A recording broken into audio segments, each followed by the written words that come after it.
Bien, buenas tardes. Quería que leyeran este pedacito antes de que yo subiera.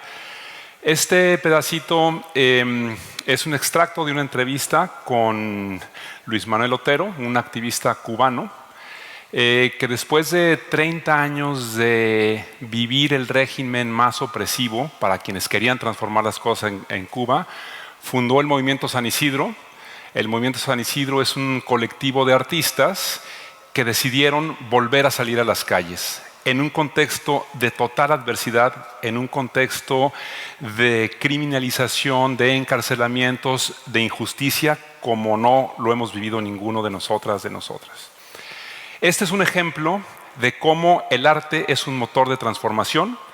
Lo que vamos a hacer hoy es hablar de las posibilidades de transformación, del papel de la imaginación y del vínculo entre el arte y la política.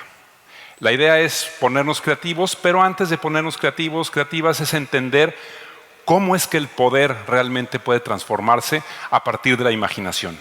Entonces, por aquí vamos a empezar. Esto ya le regresé. Básicamente, esta es una conversación sobre poder. Y aquí hay poder. Lo importante es que cada uno de ustedes sienta que tiene el poder. Y no es motivacional la plática, es realmente lo que sucede con cada sujeto, con cada persona que hoy está aquí, pero también quienes están allá afuera. El poder es una decisión y es parte de lo que vamos a platicar en este día, ¿no? Y hay muchas formas de entender, a ver, ¿cómo es que yo tengo poder o de qué se trata aquí, ¿no? Sabemos quién tiene el poder. Lo primero, ¿de qué vamos a hablar? Hay contextos en donde el poder se tiene que resistir. El poder actúa sobre los sujetos, actúa sobre las personas y una estrategia de poder es resistir, ¿no? Hay un cambio que se nos trata de imponer y la manera en que nos comportamos frente al poder es de resistencia. ¿En qué situación nos encontramos aquí? Otra aproximación al poder es la de incidir. Nosotros queremos cambiar las cosas, queremos participar en la toma de decisiones y entonces mi relación con el poder va a ser de incidir, de incidencia. Hay quienes dicen, a ver, yo ya traté de incidir, yo ya resistí y lo que toca es ocupar, ¿no? Y entonces se articulan para ocupar los espacios de toma de decisiones por la vía electoral, históricamente por la vía revolucionaria o yéndose a crear otro país en algún lugar y ocupar los espacios de poder. El tipo de relación del que vamos a hablar hoy con el poder es el ejercicio, ejercer el poder. Y esa es una de las decisiones más importantes frente al poder. El poder no se tiene, el poder se ejerce. Nos quieren hacer creer quienes están en los espacios de decisión que el poder lo distribuyen ellos, que el poder lo tienen bajo su control. Pero el poder es un ejercicio, el poder es una relación. Y entonces lo más importante, una de las cosas más importantes que tenemos que entender hoy es el poder es una decisión para ejercer.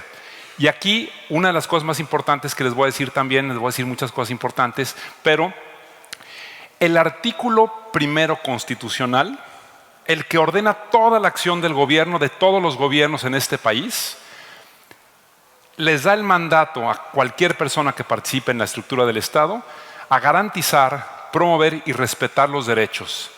Ejercer su poder es un derecho, no es opositodo, no es revolucionario, no es ejercer el poder es un derecho. Hay incluso algunos países en donde ejercer el poder es una obligación. Tienes que ir a votar, tienes que acudir al jurado a tomar una decisión. Ejercer el poder no es ninguna travesura. Ejercer el poder es un derecho y quienes están hoy, es importante que sientan que tienen el respaldo del primer mandato de las reglas de juego de este país. Tienen derechos, somos sujetos de derechos, tendríamos que estar viviendo en un estado de derechos. Por eso es que el poder resiste a la libertad y no al revés. Solemos pensar que quienes somos libres podemos resistir al poder, ¿no?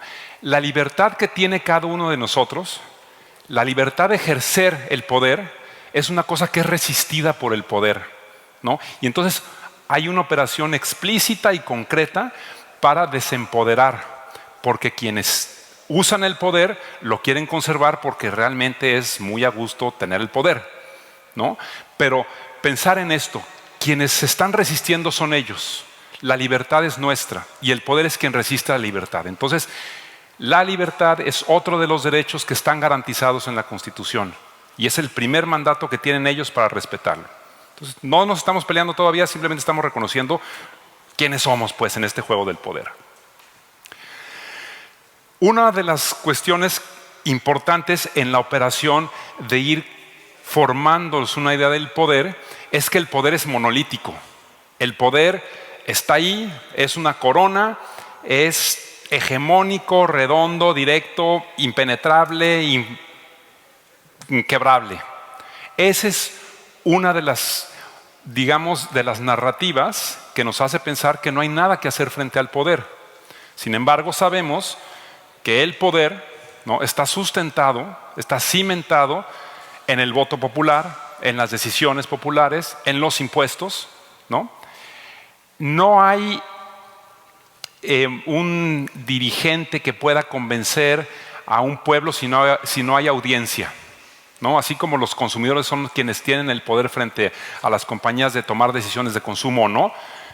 Por más que se intente ser esta idea que es monolítica, la verdad es que está soportada sobre las personas como ustedes, personas como quienes están allá afuera que no pudieron venir, ¿no?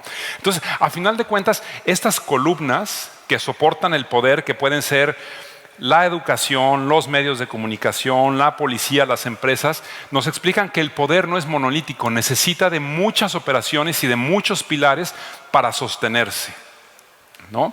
Por eso es tan importante el ejército, ¿no? Porque si se sacude el pilar del ejército, empieza a tambalearse esa estructura. Por eso es importante el control de los maestros y de los sindicatos, porque si se empieza a tambalear la educación, pierden todo el tema ideológico, pierden todo el tema de la narrativa y del imaginario.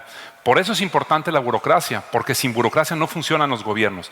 Y esos pilares están llenos de personas que viven la misma situación que nosotros, en algunos casos, que sienten lo mismo, que padecen los mismos problemas, y esas personas son ajenas al poder, ¿no?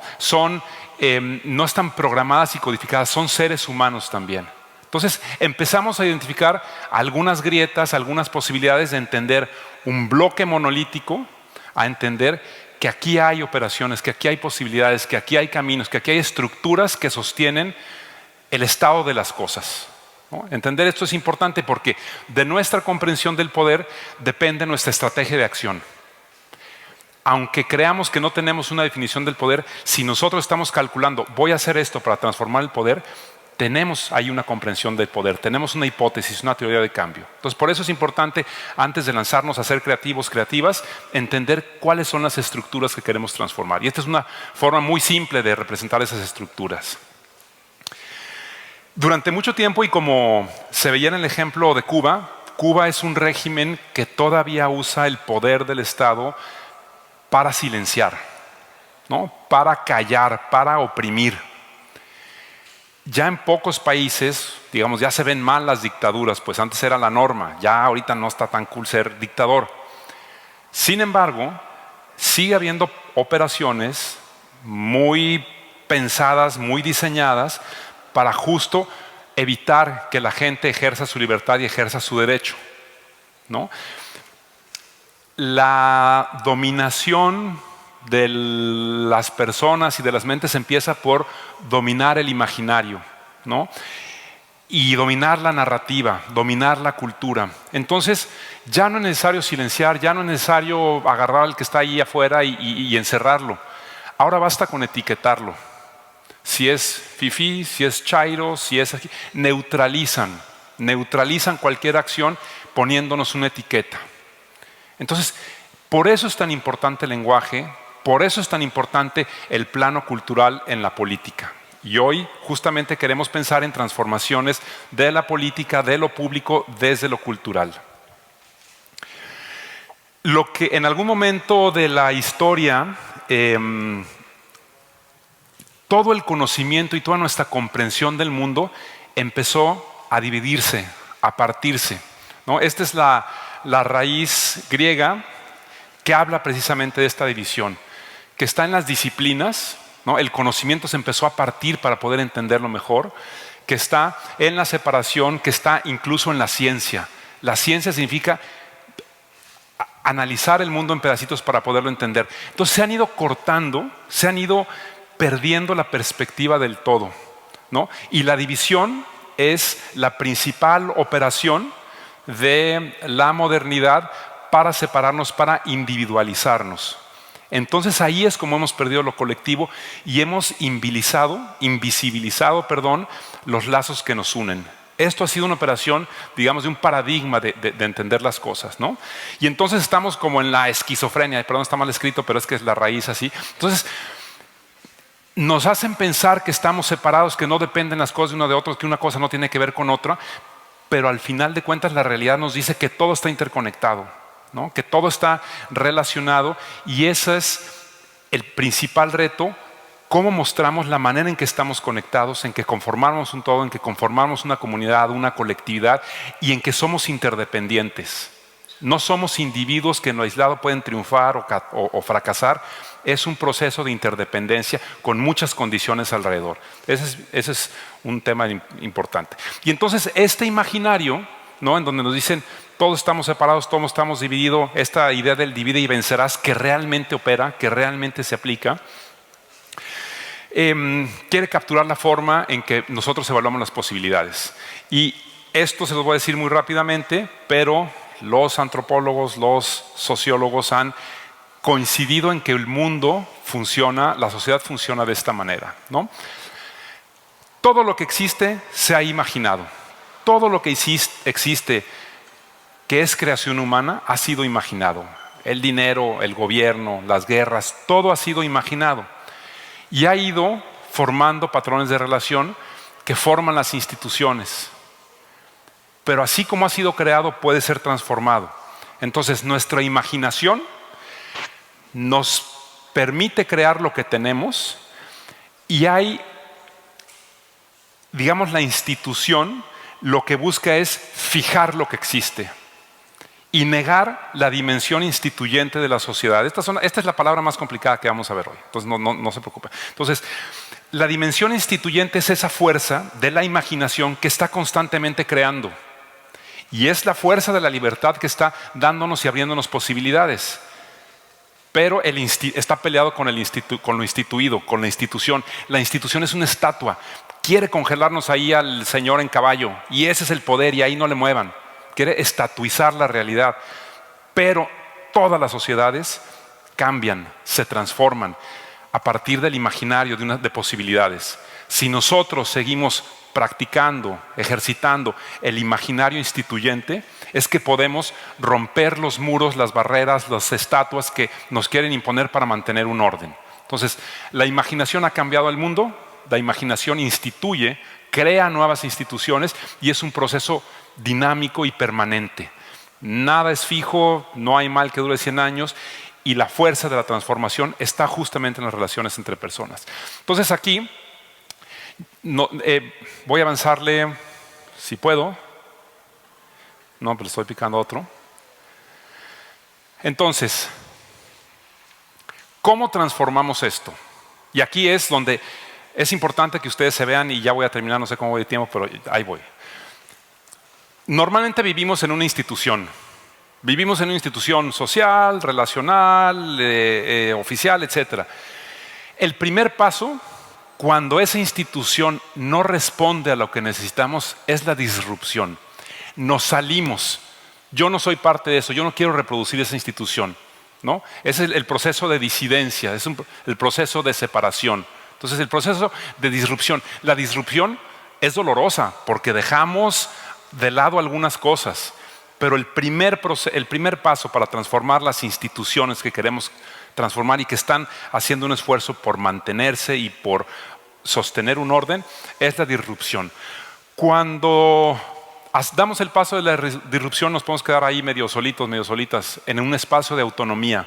¿Les ha pasado a ustedes que de pronto ni en sus chats familiares les entienden, ¿no? Que las amigas de la prepa, los amigos de la universidad dicen, ¿y este cuate en qué está pensando? Son especies raras, somos especies raras, y ese espacio de soledad. El espacio de autonomía es donde yo defino mis propias normas, donde yo imagino las normas que deberían regirnos en lugar de las normas que hemos heredado. Una vez que construyo estas normas, estas ideas de cómo tendría que funcionar el mundo, el tercer movimiento es el de la irrupción. Es cuando irrumpo en el orden establecido para modificar el sistema en el que estoy. Y ese también es doloroso, ¿no? Y ese nos resiste, y ese nos echa para afuera. Pero justo acabamos de crear una nueva posibilidad, un nuevo horizonte, que es el que llevamos al espacio de lo instituyente para transformar la realidad que nos está dando. Entonces, sí son disruptores, disruptoras, disrupteres, sí son autónomos, tienen la capacidad de crear sus propias normas, sus propias referentes, su propia imaginación, y sí, ¿no? sí son insurgentes, ¿no? Que surge de algún espacio para transformar la realidad. Así tenemos que entendernos, no tiene nada de malo, es como ha funcionado la sociedad a lo largo de la historia. Somos parte de la historia y hay que entendernos así, capaces de hacer historia. Este es este ciclo. Bueno, y entonces, ¿cuál es el reto? ¿No? Solas no podemos. Entonces, en lugar de la escisión, de la separación, de la disciplina, del corte, aquí el reto es volver a conectar, volver a hacer visible los intereses, las relaciones, las dependencias, los impactos, ¿no? Las consecuencias. La confianza es el ingrediente indispensable para trascender este contexto de polarización. No podemos conectar si no hay confianza. ¿Y cómo construimos confianza? Con conversación, con transparencia, con honestidad. Si no reconstruimos aquí la confianza, no vamos a poder actuar en conjunto. Y si no podemos actuar en conjunto, por más distintas luchas que representemos, va a ser muy difícil que realmente logremos una transformación social como la que buscamos, ¿no? La conciencia es el aprender en conjunto. Una vez que tengo confianza, la conciencia es lo que me permite aprender con la otra, con el otro, ¿no? La conciencia es el aprendizaje colectivo, es la inteligencia colectivo para formar un nuevo contrato, ¿no? Un nuevo acuerdo de relación, un nuevo acuerdo de cómo administrar lo que nos es común, ¿no? Entonces, bueno, otra vez regresando al poder, la última la referencia del poder, entender dos dimensiones del poder. Una que es del origen del potestas, que es el poder para castigar, el poder para mantener un orden, el poder para forzar, ¿no? El poder para obligar. Ese es un tipo de poder que usa la institución para fijar las cosas. El tipo de poder que usamos para instituir es la potencia, es nuestro potencial, lo que podemos liberar.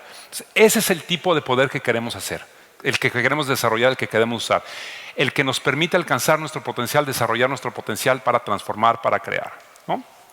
Y aquí es muy importante la razón por la cual es necesario conectarnos, porque la voluntad social precede a la voluntad política. No es que no hay voluntad política, construyamos voluntad social para generar voluntad política.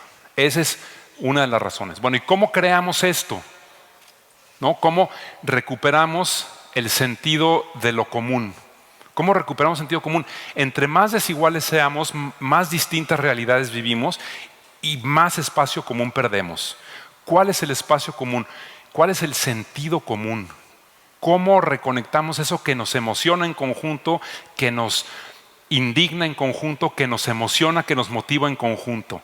¿Cómo recuperamos eso? Porque si no, no hay comunidad. Y si no hay comunidad, no hay política posible, no hay transformación posible. Bueno, voy a saltarme esto. Los sentidos, el sentido común sí pasa por nuestros sentidos. Y aquí es donde empezamos a conectarlo con lo que van a ver más tarde de 100 en un día. ¿Por qué es tan importante estas acciones que nos abren el horizonte, que nos abren posibilidades, que nos abren la perspectiva? Porque esto es muy cierto, uno puede que no sepa lo que quiere hasta que lo ve. Hay que verlo, hay que imaginarlo, hay que prefigurarlo, ¿no? Y aquí es importante cómo funcionan nuestros sentidos. El sentido que tiene capacidad para procesar mayor información es el de la vista. Por eso el arte se usa tanto para ponernos un horizonte que es posible y que en conjunto podríamos construir, ¿no? Pero por lo pronto lo que nos ve es ese horizonte de posibilidad, esa utopía, ese lugar a donde podíamos construir. Y entonces, como opera la mente humana es prefigurando, ¿no? Imaginando, materializando algo que es posible. Entonces, por eso es la importancia del arte en la transformación, ¿no? Entonces, lo que buscamos para reconstruir esto común es primero los afectos, no las razones. Normalmente empezamos el activismo con razones, con argumentos, con verdades. Lo primero que hay que conectar son los afectos. Sin ese vínculo afectivo, no confío en lo que me estás diciendo. No escucho lo que me dices. No me importa lo que me dices.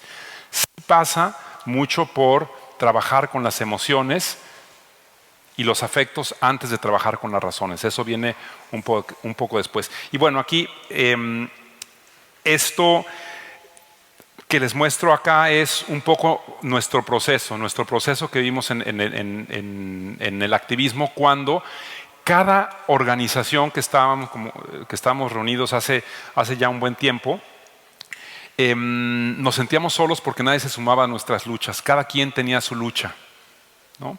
Y nos sentíamos como pueden sentirse ustedes solos, abanderando, cargando una bandera sin conectarse posiblemente con la sociedad, ¿no? Con los cambios que querían ver.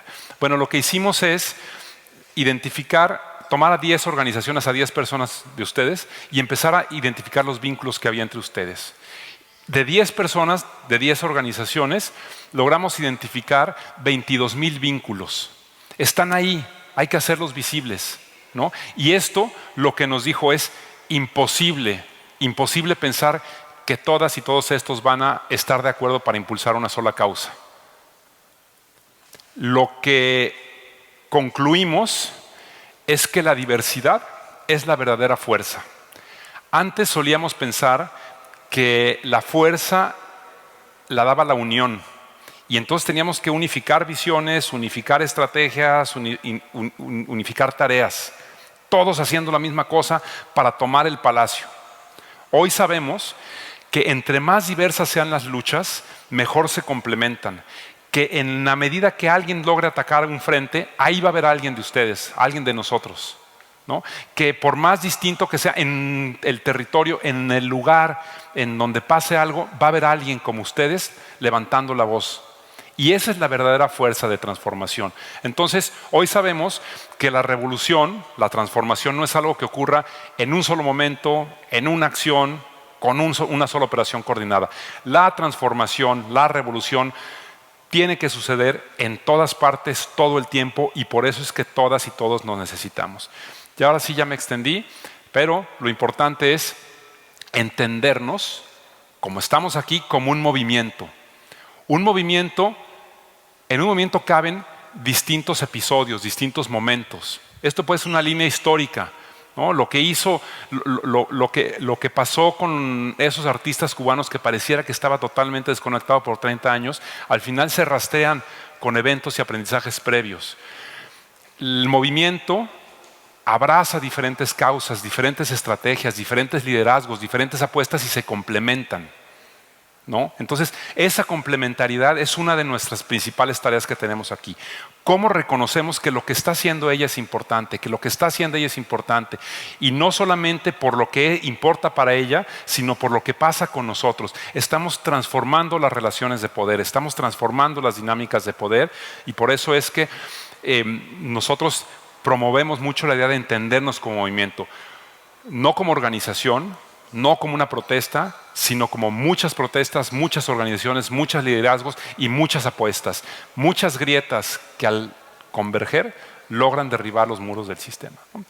Entonces, bueno, aquí lo último que les voy a decir, porque ya se me acabó el tiempo, es todo esto nos lleva a pensar que la vía de transformación rompe esta ley de que el camino más cercano entre dos puntos es la línea recta. Esto no funciona así. No es que del reclamo venga la transformación. No basta con reclamar, porque las cosas están de cómo están por intereses, por operaciones, no porque no sepan que están mal, ¿no? Saben que están mal y aún así se sostiene.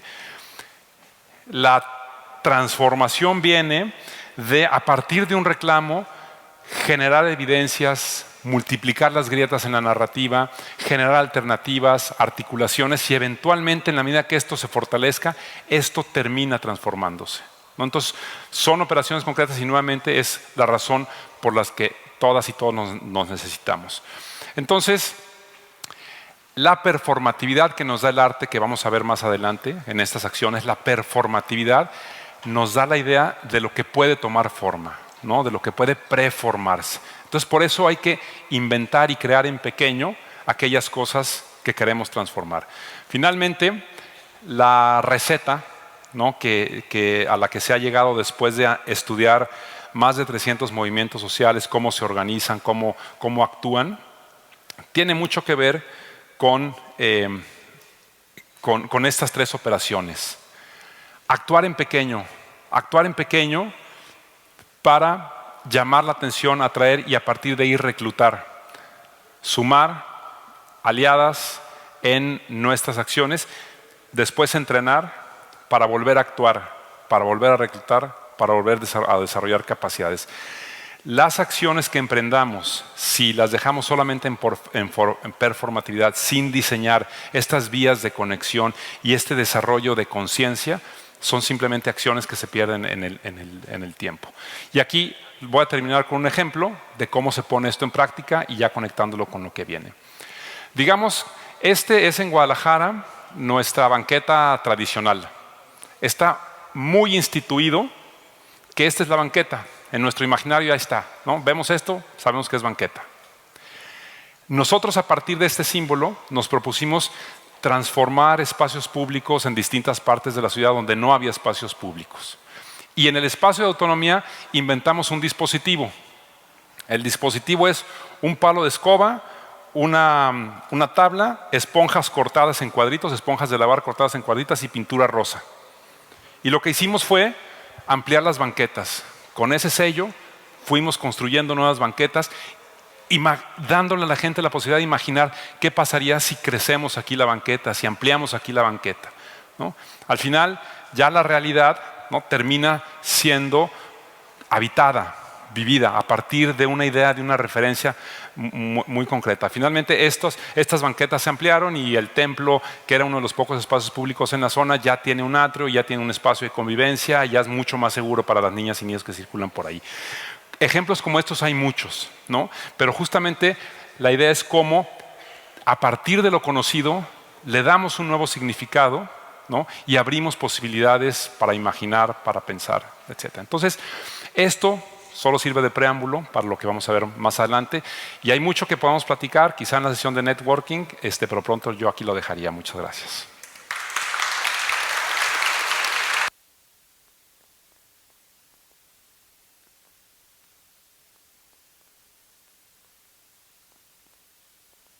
¿Tienen intervenciones? Ya, listo. Gracias. Muchísimas gracias a Héctor por poder compartirnos sobre su labor. Y si alguien tiene alguna pregunta, es un espacio de algunas preguntas y respuestas. Puede levantar su mano y le van a pasar un micrófono para que Héctor pueda responderla. O comentarios, si no les pongo a hacer una manifestación aquí de poder, nomás para ejercitarlo.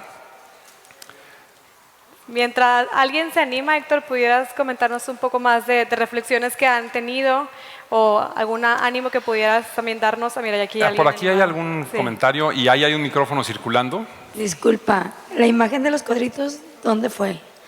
Fue en el templo de Santa Tere, en Guadalajara.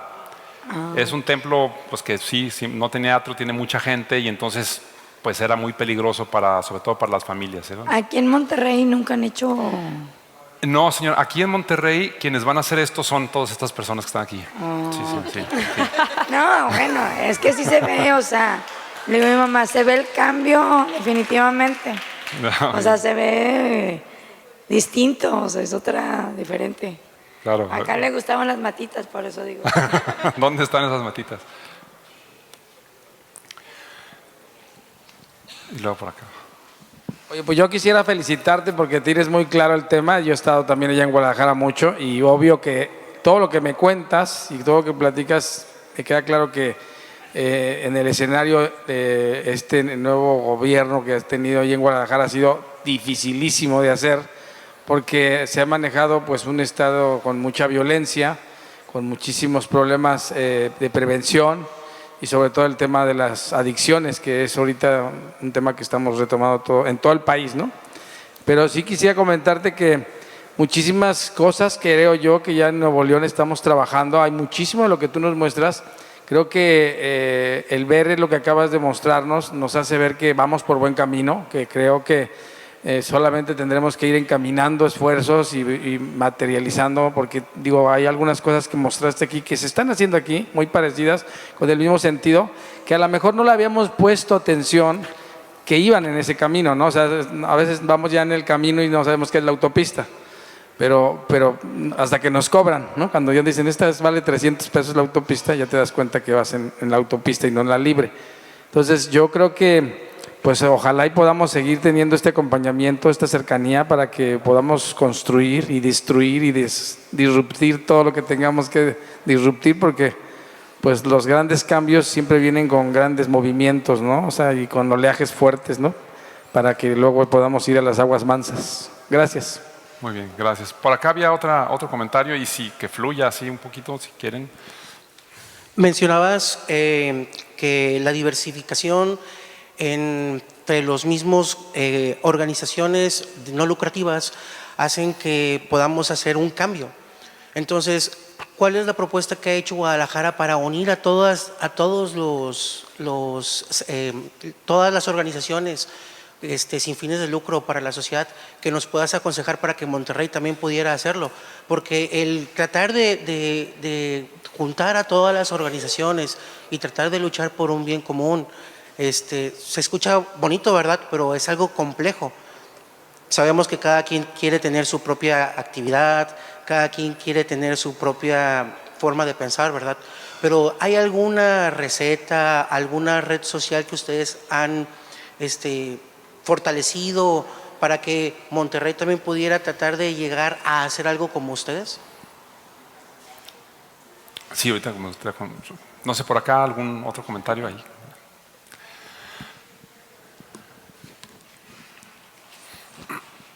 Yo quisiera también preguntar cómo se vive esto en dos escenarios. Yo soy del sur, ya tengo muchos años viviendo aquí, pero es cierto que en el norte creo que la comunidad se vive diferente a partir de la guerra contra el narco. O sea, noto que justo hay muchas heridas, la forma en la que nos relacionamos pues parte mucho incluso desde la desconfianza, ¿no? O desde el miedo.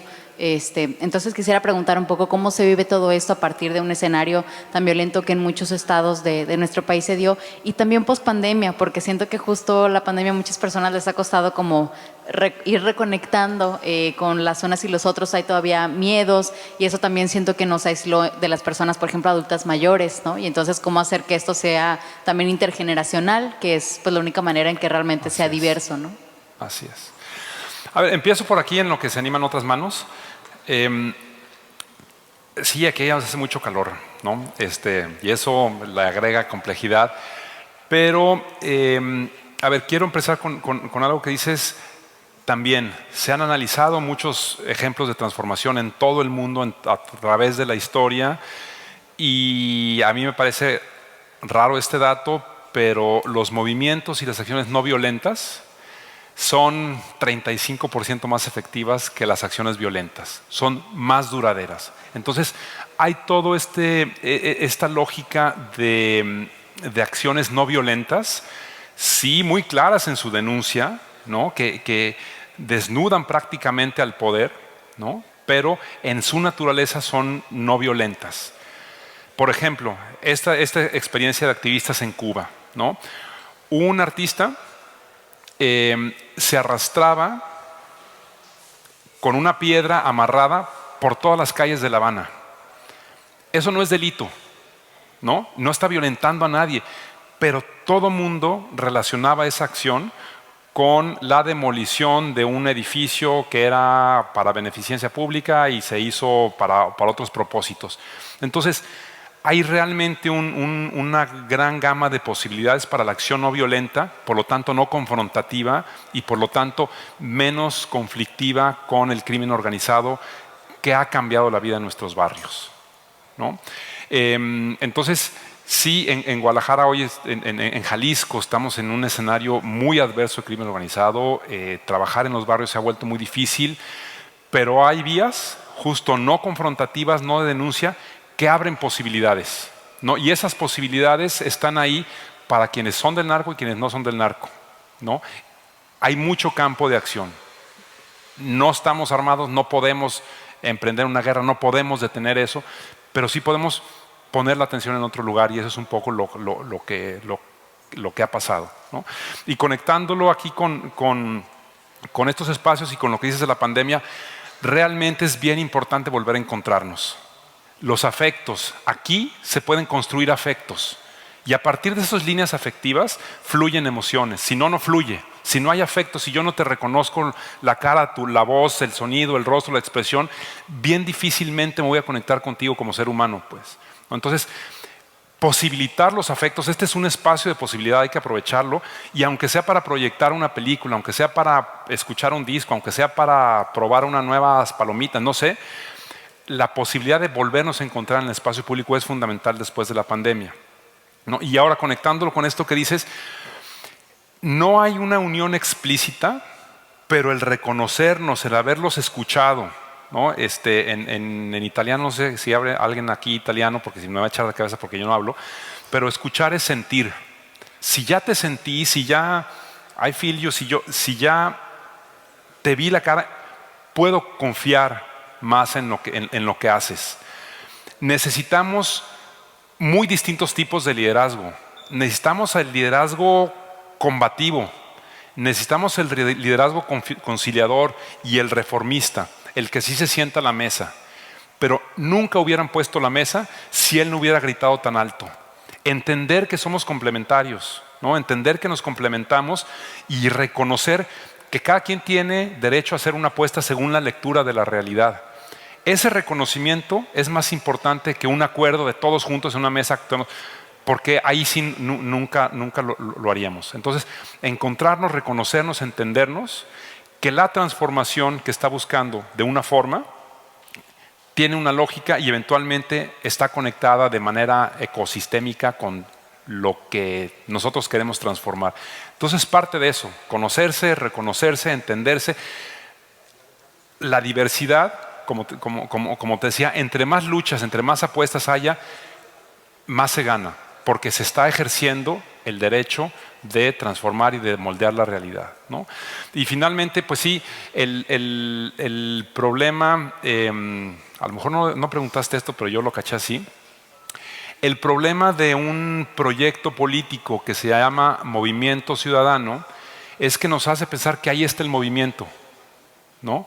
Cuando las movilizaciones ciudadanas siguen siendo bien importantes y siguen siendo vitales, ¿no? Entonces, aquí simplemente lo que nos ha pasado a nosotros es, pues sí, el gobierno de ese partido atrajo muchos activistas, están trabajando, pero no podemos dejar. O sea, ese no es la movilización social que transforma. Es una institución, ¿no? Y que fija las cosas y que puede hacer algunas cosas bien y otras cosas realmente las hace contraviniendo mucho de lo que la movilización ciudadana está queriendo transformar.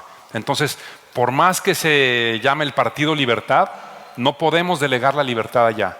Tenemos que ejercerla, tenemos que transformarla, y por eso tenemos que seguir nosotros en movimiento, en esa transformación, ¿no? Porque es posible. Y no sé si hay más comentarios. Por aquí, adelante, y luego... aquí, allá uno y acá otro, perdón. Ustedes me dicen el tiempo, ¿no? Sí, tenemos estas dos preguntas y listos. Hola, ¿qué tal? Hola, yo me llamo Alfonso. Pienso que la anécdota que tengo es muy ilustrativa con respecto a la recuperación del espacio público. Bueno, yo no sabía que existía esto, pero pues creo que es importante. Yo vivo aquí en el Topo Chico y mi bisabuela, que en paz descanse, ya se llamaba Olivia Villarreal, me contaba que hace mucho, mucho tiempo había un tranvía eléctrico que iba de aquí de Monterrey hasta allá. Y yo dije, ¿cómo crees? Es una avenida muy, muy grande. Entonces, hace como 5 años, los vecinos del Topo Chico y de la colonia Pablo González Garza pidieron el presupuesto participativo que hubo aquí en Monterrey. De hecho, eso pues ya se aprobó, ahorita ya se está construyendo banquetas más amplias. Y en todo este proceso, pues yo investigué si era cierto. Yo dije, ¿cómo crees que va a haber un tranvía? Y sí, realmente antes había un tranvía, o sea, de hace 100 años, tipo. Y fue algo impresionante ver cómo había un tranvía y luego se hizo avenida y ahora ya es un proceso como de devolver más, de manera más justa, banqueta, 2, 3 carriles que son solamente ahora para la circulación de los coches y un camellón central que, por cierto, faltan árboles, pero eso ya es otro tema. Entonces creo que es importante que los vecinos de los barrios, pues de cada barrio, se junten para investigar qué había antes de que hubiera una avenida. Como por ejemplo ahora que es Garzazada, que van a meter el metro, creo que es algo parecido el tema. Y pues sí, creo que es importante que los vecinos se hablen para resolver esa situación. Bien, muchas gracias. Y acá hay otra.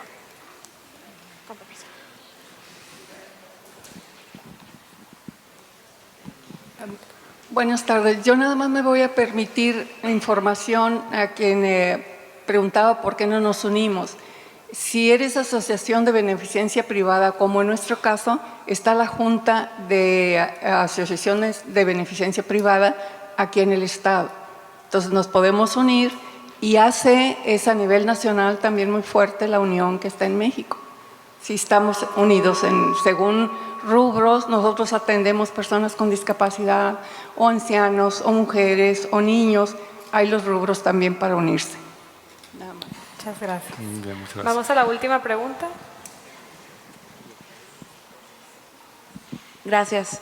Yo te quiero preguntar, Héctor, ¿cómo mantener la esperanza y como esta pasión y este tema de poder interno mientras todo ese proceso, digamos, pasa, ¿no? O sea, ese proceso de transformación, sobre todo la esperanza de, por ejemplo, si ya sabes, o sea, en algún momento dijiste, ya saben ellos lo que tienen que hacer, o el tema de algunas personas en el poder, como después de, no sé, 10, 15 años y ves que no se hacen las cosas que saben que tienen que hacer, ¿cómo mantienes esa esperanza, digamos, personal y colectiva?